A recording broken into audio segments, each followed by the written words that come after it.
Bang Ilonggo. Please subscribe And like. and share. Ayan, magandang araw po, no? Siyempre, sa lahat nating mga kababayan Luzon, Visayas at Mindanao. Ayan po, nalalapit na po pala ang eleksyon, May 12, mga kababayan. Be aware po, bumoto tayo ng mga kandidato na makakatulong sa administrasyon, makakatulong sa bansa. Huwag ko tayo bumoto ng mga senador na para sa isang tao lang. So ito mga kababayan, issue kasi ito lagi sa kanila. Ito lagi yung binabato nila sa ating Pangulo, kahit nga sa mga live natin, pag sinasagot natin sila, no? Lagi nila itong binabanggit. Kapag wala na silang ma-comment, sasabihin nila ito, bangag, adik, si PBBM. Yan ho lagi ang narrative nila. At hindi lang yan mga kababayan. Pati po tayo na vlogger ni PBBM na nagbabalita ng tama, binabalita ang tama patungkol sa nangyayari dito sa bansa, habay adik din daw kami kasi sumusuporta kami sa administrasyon. Diba? So ito, pakinggan nyo ito kasi kaya sabi nila palagi, pa-drug test daw si PBBM. Kung matatandaan ninyo, nung past administrasyon, no, pinapadrug test din si dating Pangulong Duterte. No? Ngayon, mga kababayan, pakinggan nyo ito kung anong sagot ni Harry Roque. No? At iparinig ko rin sa inyo ang sagot din ni Attorney Claire Castro. Kayo na mag-judge kung sino ang may magandang sagot sa kanila. Eto, pakinggan natin. Salita ito ni Harry Roque. Nawagan po kasi si Senator Trillanes na kailan daw po kaya magpapadrug test ang mga Dutertes. Hindi ko alam kung anong dapat na response dyan kay Senator Trillanes, no? Dahil marami naman talaga siyang sinasabi na hindi ko na alam pinapansin, no? Hindi na pinapansin ng palasyo. No? Pero ngayon po, hindi ko po alam kung anong sasabihin sa kanya other than diba? Si Harry Roque yung nagsasalita, ang presidente po ay halal ng bayan. Kung gusto pong magpa-drug test si presidente, gagawin niya, pero hindi po para utusan siya ng kahit sino. Narinig nyo? Ang presidente ay halal ng taong bayan at hindi para utusan ng sinong tao lang. O mga didiles, naintindihan nyo na ngayon. At saka, presidente yan eh. At mo utusan yan. Diba?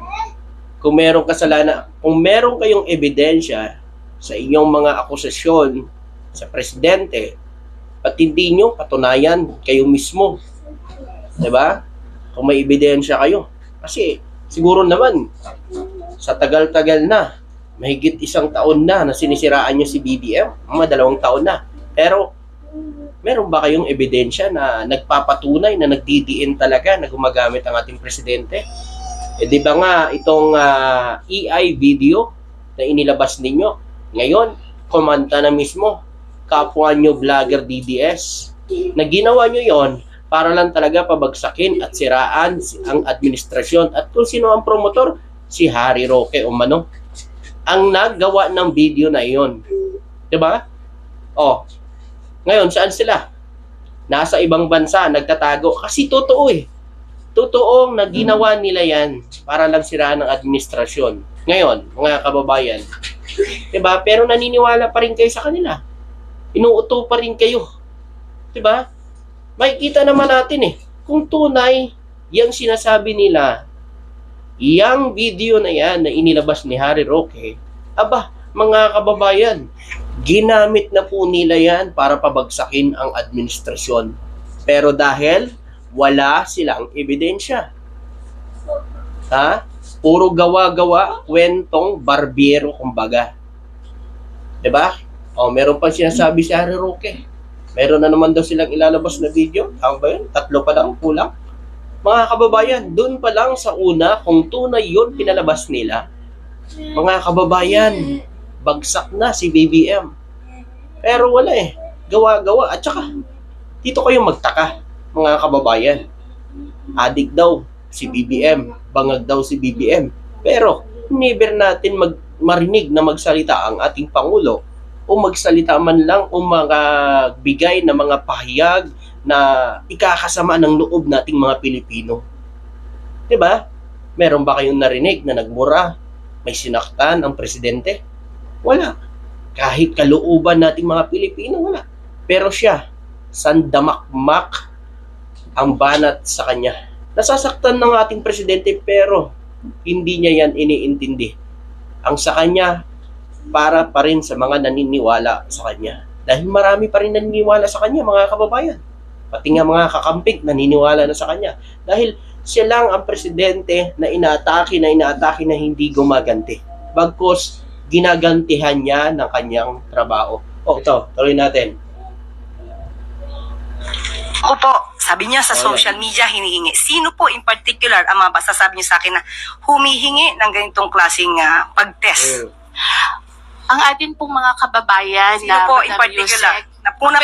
Alam niyo dito, medyo nakikita ko medyo bias po ang nagtatanong, itong media na nagtatanong po kay Atty. Claire Castro. Pero basag siya rito kay Atty. Claire Castro, mga kababayan. Diba? Tuloy natin. Napanood niyo po sigurong ikaw na po ba? sige po. Kayo po ang humingi? Okay. Kaya po masabi lang ninyo na mayroong humihingi. Pero marami po sa social media So, po kayo ay nagbabasa po. Marami daw humingi. Isa na siya doon. Sa SOCMED, Madam Yus. So, isa ka nga sa humihingi. Kasi po gusto Sige, niyo po, tanong ko nga, isa ka ba? Kasi we have to be specific on this. Isa ka ba sa humihingi? ang mga kababayan po natin. So, isa ka sa humihingi. Actually, I'm a journalist. Hindi Sige nga, po tanong ko ako humihingi. Pero parang gusto ninyo na meron lang kayong basihan. basihan. Sino nga po? Kasi sabi niyo po kanina, ay napanood yun niya yata sa social. Opo, Madam Sino po? Yusek. Napapanood nila sa social media, so pati sila pala napapaniwala ng fake news. 'Di ba? Pati pala yung media na ito, mga kababayan, ay na din sa fake news, nadadala ng fake news ng mga didiles. 'Di ba? Alam mo dapat 'yun, makikita mo bilang ikaw ay isang media, makikita mo doon talagang edited at makikita nyong AI video ang ginawa nila. Pero ito, nagtatanong pa siya. Syempre kami po ay mga Pilipino rin. As a journalist, gusto po namin na hindi fake news. Yun pong aming ibabalita sa taong bayan. Okay, so humingi po. Hindi daw fake news ang ibabalita nila sa taong bayan. Ano ba yun? Yung AI video na yun, di ba fake news yun? Hindi ba fake news yun, mga kababayan? Si Atty. Vic Rodriguez, di ba matagal na rin naman niyang hinihiling niyang hair follicle test. Okay. Yun pala kinuha niya ng base si Atty. Vic Rodriguez na dati, nung kalyado pa ni PBBM, lagi yan sinasabi, siya mismo naglabas na yan na negative si BBM. Pero ngayon, nung pinatalsik sa ni BBM, sinipa siya sa gobyerno, abay, bumaliktad, ayun, binanata na si BBM, pa-drug test na daw. Pero, ibig sabihin, wala kang isang salita doon sa mga binitawang mong salita na negative si BBM sa drug test. Ano yan?